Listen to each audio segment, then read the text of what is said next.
Man, I guess we can get back into some of the most important things. The keys to victory. Now, everybody who's new to the channel, we are doing things a little differently here. We're going to start with the Atlanta Falcons, but we definitely, if there's any Tampa Bay fans that's new to the channel, again, man, thank you guys for joining us.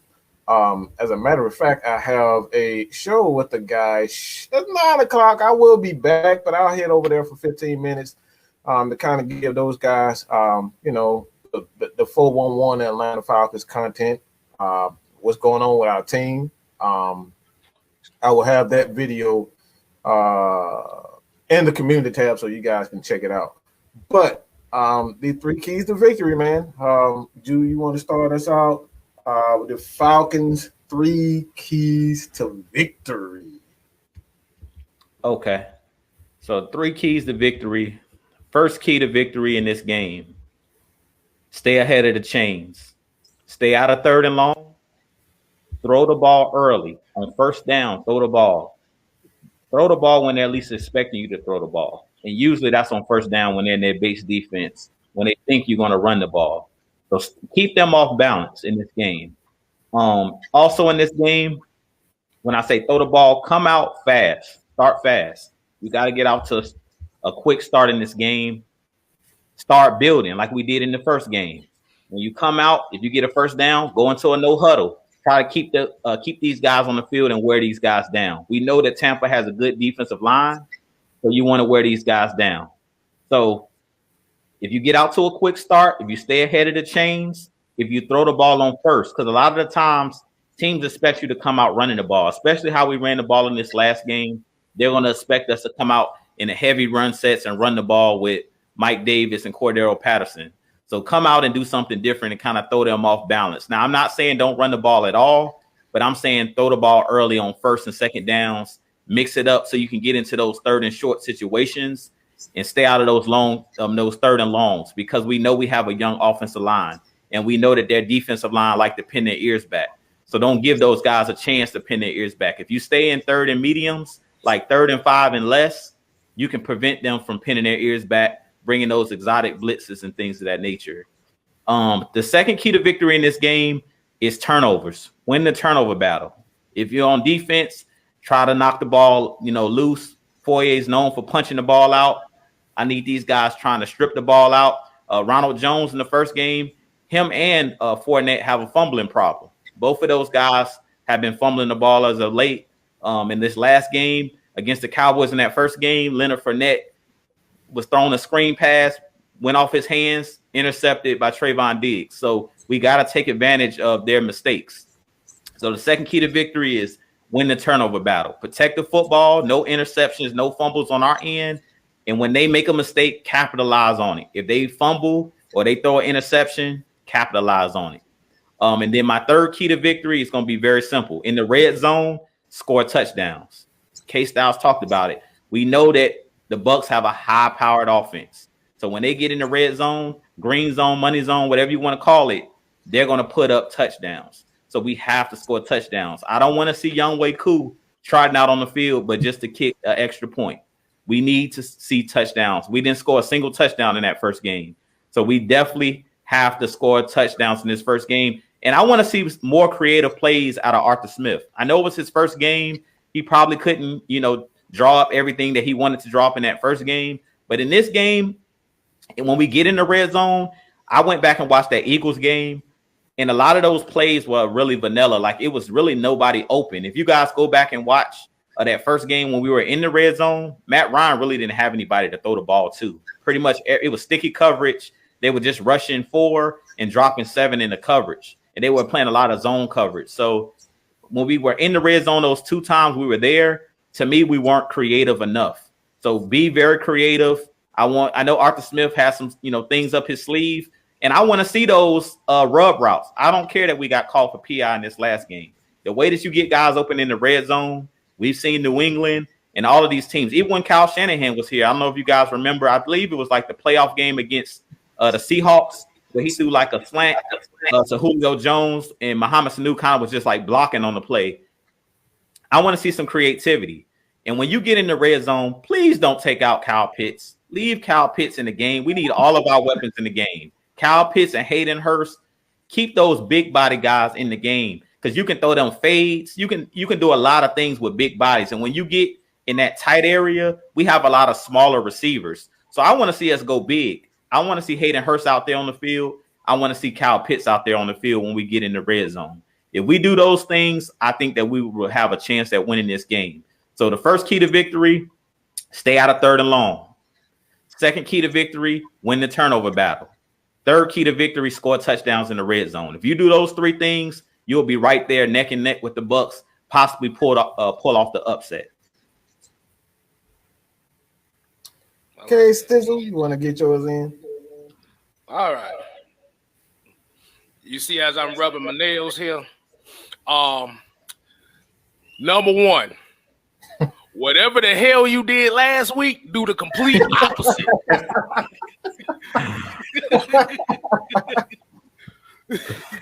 Which covers a lot of ground, but you must, like I said, you must do the complete opposite.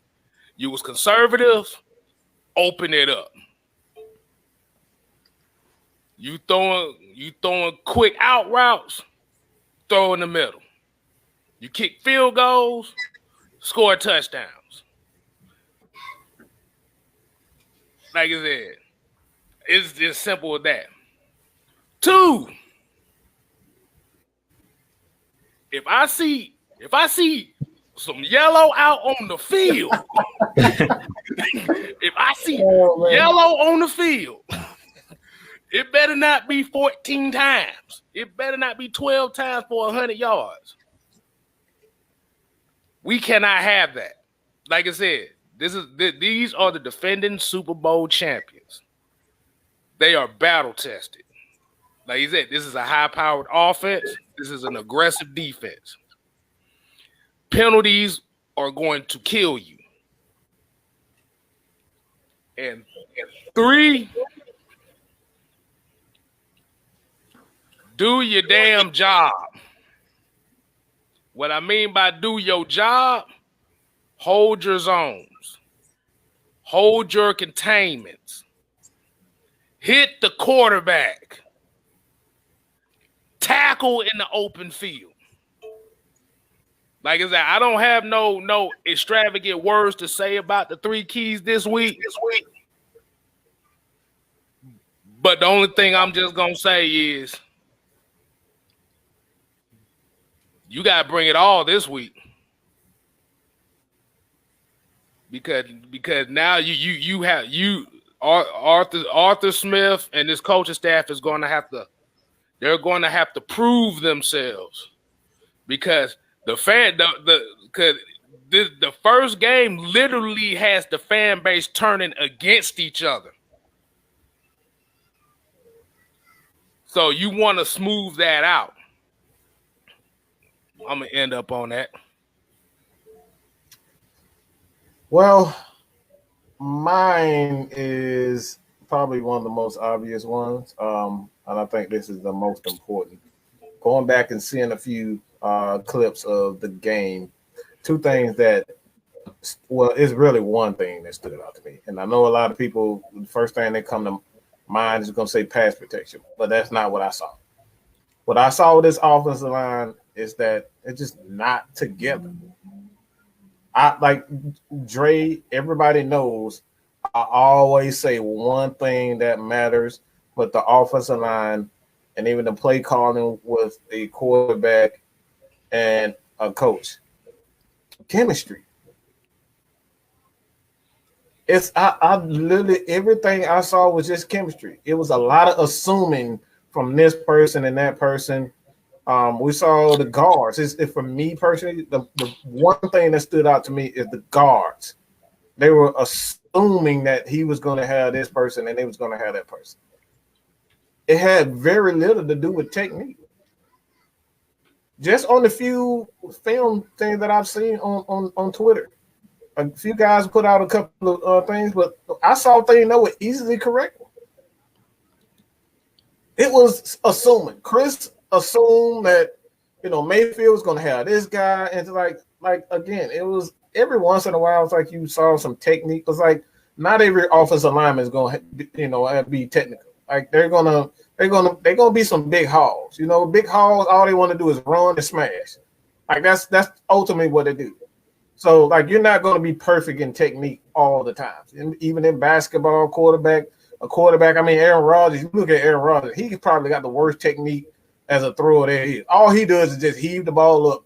He don't even move his leg. All he does is just throw it all on. So technique is not something that you're going to consistently, do in a game, because like you can't be talking about technique when you got this 300-pound dude running at you at at full speed. Like, bro, I ain't trying to think about no. All right, I got to get my hips right. I want to get my arm right. I got to throw the ball with a little loft on it. Like, you ain't thinking about that. You just getting rid of the ball. So it's chemistry.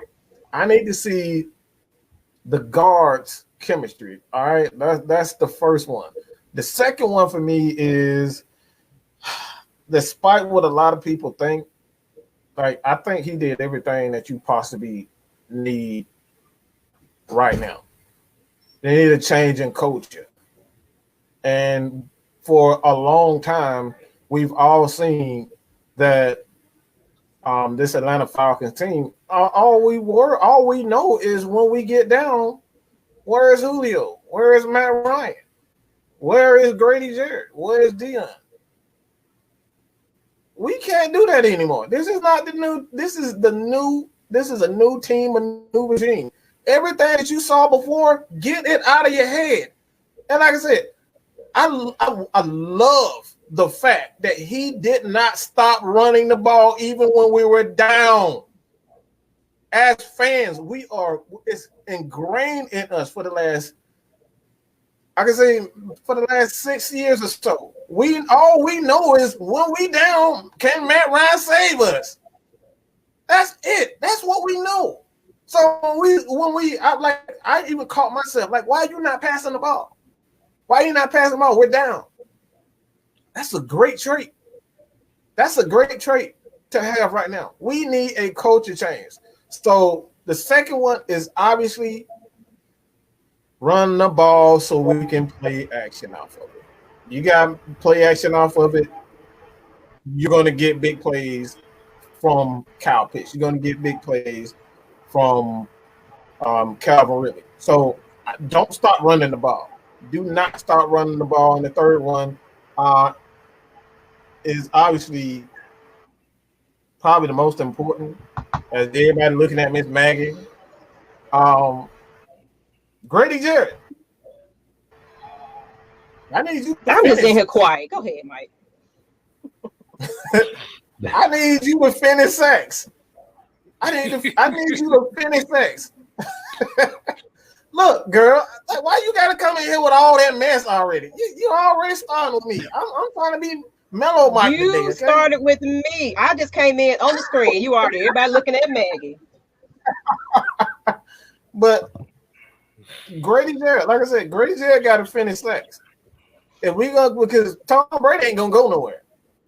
You ain't gonna see him rolling out and doing all that type of stuff. If he does, he's gonna run into some sacks because this team is gonna blitz. But we're gonna blitz a lot, especially this game. One thing you don't want to do is blitz a mobile quarterback the way we did. Like even in the Philly game, like we didn't blitz a lot because you can't you blitz mobile quarterbacks like that, you're gonna get burned. So we're gonna see a lot of blitzing. And their guards are going to have to deal with Grady Jarrett. And if Grady Jarrett is doing Grady Jarrett things in this game, it's going to be a long day. And I know people looking at me like all crazy, like it's going to be a long day. It's going to be a long day. And we saw it in the Super Bowl when Grady Jarrett was doing his thing against the same Tom Brady team before they got tired and worn down. Grady was eating. That dude had almost 5 sacks in the Super Bowl. So it's not out of question. Can he do it? It just comes down to, can the Falcons score touchdowns in the red zone? You know what I'm saying? Can they score touchdowns in the red zone when it all comes down to it, man? So those are the three keys. O-line chemistry. Second one is the, continuously run the ball so we can use play action. And the third one is Grady Jarrett. The spotlight is on Grady Jarrett. The hot light, the spotlight, whatever light you want to have, all right? Just like everybody about to put all the spotlight on Miss Maggie, we about to put the spotlight on Grady Jarrett. And that's all I got to say about that. Like, I got my own.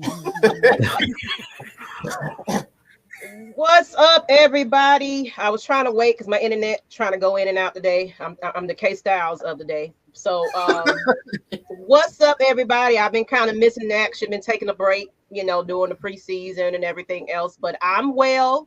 I'm alive. I'm here. I just want to say what's up to everybody, and I guess I'll throw in my little keys to whatever. I ain't experts like them, but I put my little notes together, just to say what I feel.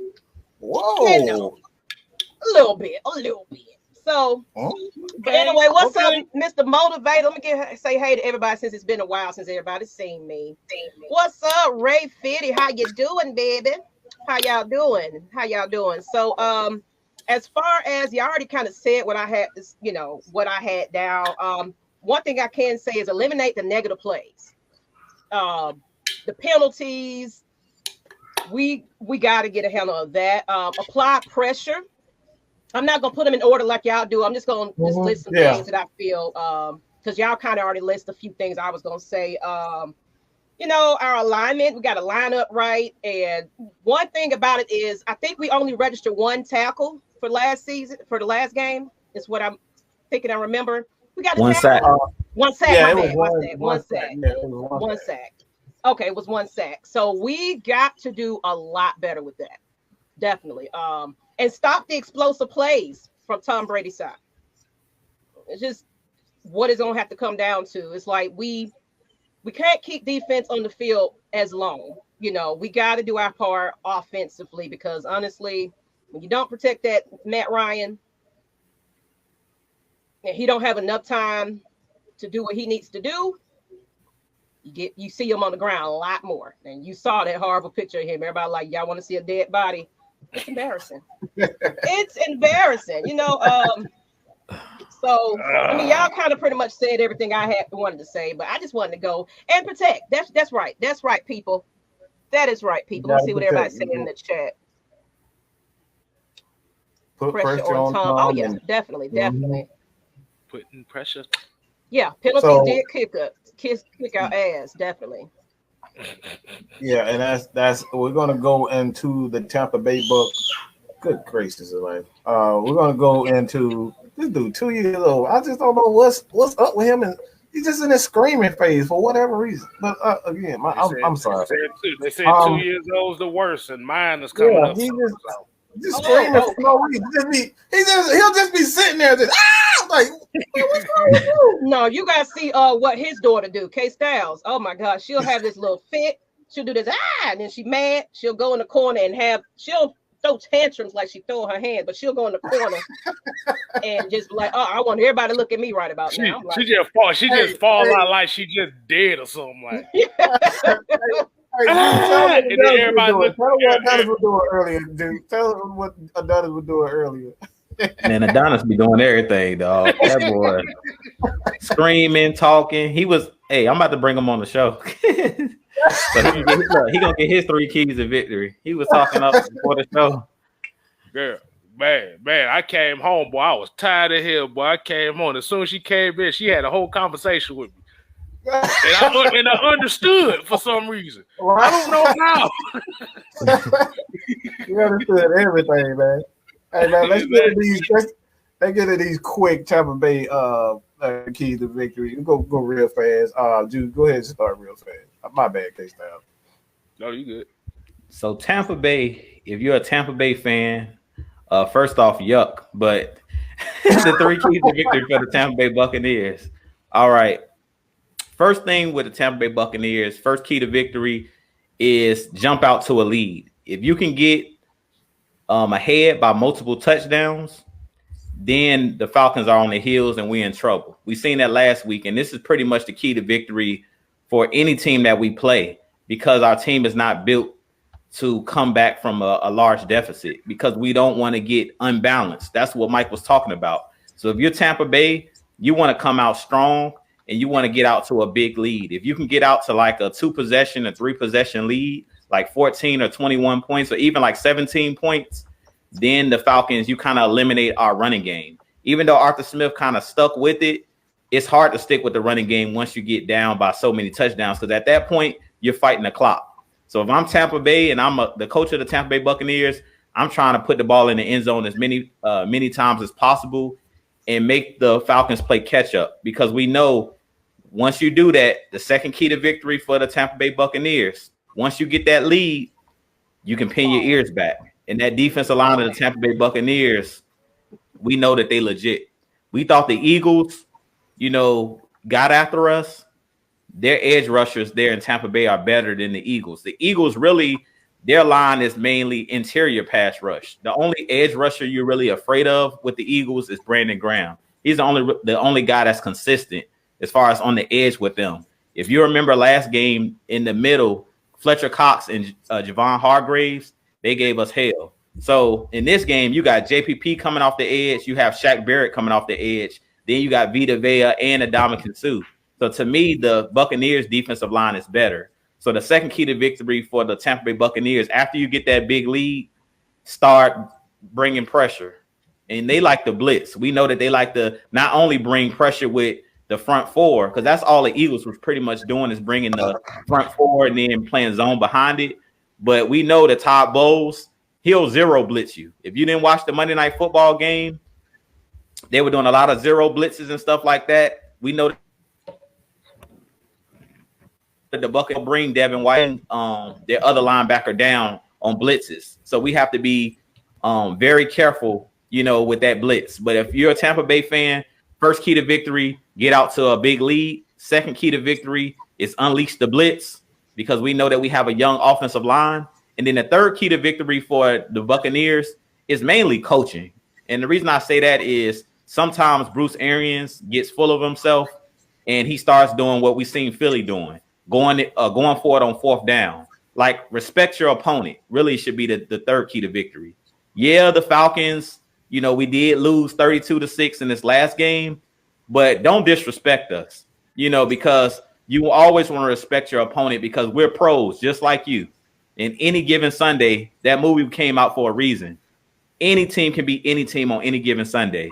So if I'm the Buccaneers, I'm looking at the Falcons as if they're one of the best teams in the league. Even though they just got blown out, you never know, because this is a division game. And we know division games usually are always close, because those games are worth more. You know what I'm saying? Those division games, you're fighting to win that division. So those games count for like 2, where the other games count as 1. So the 3 keys to victory for Tampa are simple.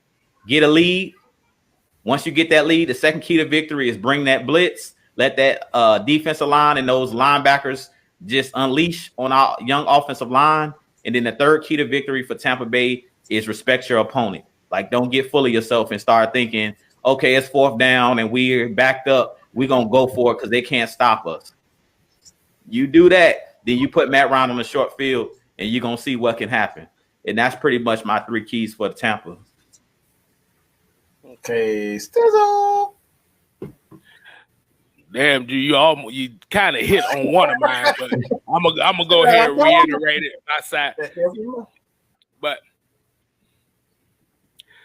key number one, and like I said, people remember these are not particular order type keys right here. We're just saying 3 keys, boom, boom, boom. The A-gap blitz for Tampa Bay is going to be their best friend here. The tape is out there about Jalen Mayfield and Matt Hennessy in the interior of the Falcons offensive line. So if you really want to test how tough they are, like I said, Ndamukong Suh, Vita Vea, they're going to be a handful.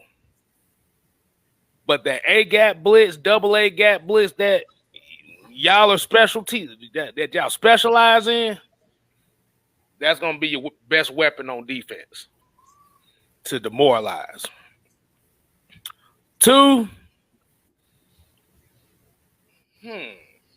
is kind of interesting. Run the ball. Run the ball.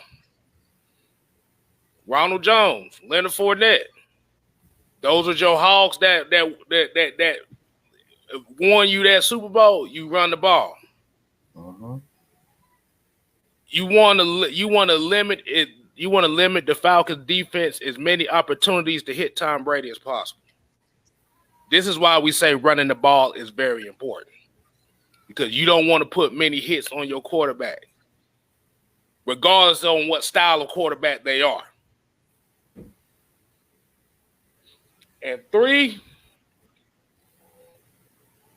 is the slot receivers. Antonio Brown, Scotty Miller. The middle of the field will eventually be your friend, which we know Tom Brady's going to utilize. It'll most likely be Rob Gronkowski, but, I think the Falcons kind of know that, so they're going to game plan for that. So it's going to have to be big opportunities for like a guy like Scotty Miller, Antonio Brown, and stuff like that. Uh-huh. But as well as you're going to want to keep Mike Evans involved in the game, because I know Mike Evans didn't get as many passes the first game, and I don't know what his mindset is when he doesn't get as many passes. We don't know that. But attack the middle of the field. That's my 3 right there. I think this is the first and all this. Look, I one thing I don't do is disrespect the opponent, like you said. Like that's you can't come in and assuming that just because a team is 0-16 or 0-8 or 0, you just gonna run over them. Like you got to show respect for them. So the first one with me is y'all better not disrespect Grady Jarrett, because if you come in there thinking just because we got off to a pretty bad start as far as our O-line is concerned, Grady Jarrett, and it's like Grady Jarrett gonna eat your ass alive. You know what I'm saying? And our defensive line did not play bad at all. So don't disrespect the trenches. All right. And I had a different way of saying it. I actually wrote it down a little differently, but we freestyle over here. The trenches, don't disrespect the trenches, because I've said this over and over again. Every dog is going to have its day. Every dog is going to have his day. We talk about Michael Jordan. Michael Jordan getting cut from his high school basketball team. After he going to North Carolina, thought he was going to start. Nope, they said it's behind on the bench. Kobe Bryant, he thought he was big stuff when he got drafted in the NBA. Became one of the few guys to ever come out of high school and get drafted. That man got in the game and shot air balls. I think he shot like 4 or 5 air balls in one game. You know what I'm saying? Came out there, looked, and embarrassed himself. But he didn't let that stop him. So don't disrespect the trenches, because if it does, and somehow Mr. Tom Brady end up, you fall on the leg, you do this, anything can happen. Anything can happen in the NFL game. So don't come out disrespecting the team because what you saw the previous week. 2, you got to run the ball, because the receivers for the Atlanta Falcons don't have a lot of chemistry. Kyle Pitts, he has chemistry with Calvin Ridley and Hayden Hurst, but you have a different passing game. So it's going to take Falcons a while to kind of get those, to get the passing game up to speed, because what we're dealing with now, and a lot of people don't understand, Matt Ryan has to understand what Arthur Smith is thinking, and that's the biggest issue with the passing game, or why the passing game was. He understands what Dirk Cutter is thinking. That's how it was an easy transition. He doesn't know what Arthur Smith is thinking. So like they have to run the ball, because if the Falcons end up getting that chemistry with that passing game, we already know we can run the ball now. We had 124 yards rushing. We averaged 90 yards rushing last year. All right, we can run the ball now. Falcons with a running game and a passing game, that's something dangerous. So y'all better run the ball and keep that clock churning. Don't come out here and start trying to pass the ball every single play, because this is not the same mentality on defense. Like Dean Pease, he's an aggressive style. Like once he see your weakness, he's like a shark in the water, bro. Like he smell blood, that's it. He coming after you. All right, he's coming after you. So that's the second one, and the third one. Y'all better attack those guards. K-Style kind of alluded to it. You better attack our guards. You better attack them, because if you don't, if you sit up here and try to play four, you're just gonna rush four guys. I'm telling you, don't let Matt Ryan get into a rhythm. That's one thing you don't do with an elite quarterback. Is don't let, and not just elite quarterback, just don't let any quarterback get into a rhythm, because once they're in a rhythm, it's hard to stop any quarterback in this league. Everybody has talent. All right, some better than others, but everybody has talent. You let a quarterback get in a rhythm, your ass is grass. So again, all right, don't come out and think you better than the team because of what they had. Respect your opponent. The two, all right, run the ball, and three, you better attack the Falcons guard. So with that being said, man,